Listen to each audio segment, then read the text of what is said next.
Vacationing with your children creates cherished memories that last a lifetime, but choosing the right vacation for the entire family can pose a challenge. Joining us from New York City to share tips on planning your next family getaway is travel expert and Taking the Kids columnist, Eileen Ogintz. Eileen, what is the most important thing to consider when planning a family vacation? I think, Debbie, first is budget. You know, you want to be able to splurge, but you don't want to blow next month's mortgage. Secondly, one thing people don't consider is travel insurance, but things do go awry, especially with kids.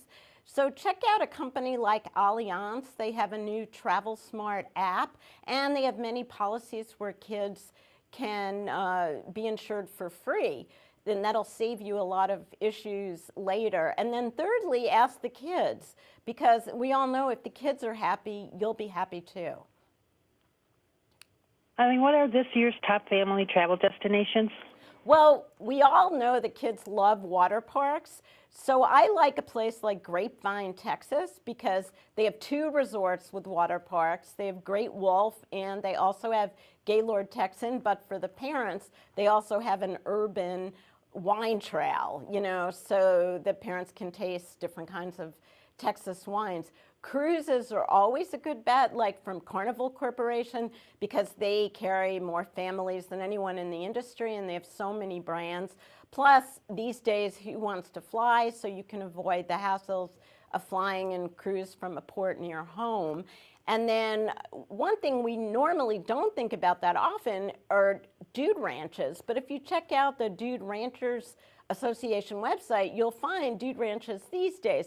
They have gourmet food and cooking lessons and tubing and mountain biking. So it's really for an outdoors loving family. It's a really great bet. And like a cruise, there's no heavy lifting. You just show up and enjoy, really. What about destinations if we have older kids or multi-generationals? Well, again, I think a cruise is really a good bet, and a dude ranch, that'll also work for that.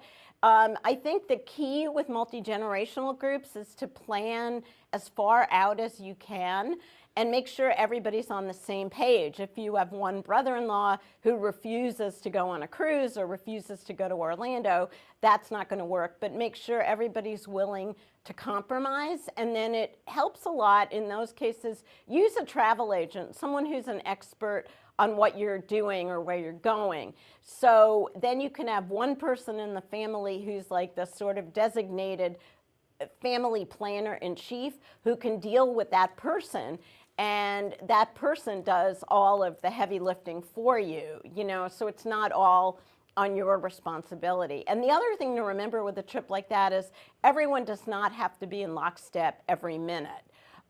So you plan some dinners together, maybe some activities together, but then you let people go off and do what they like.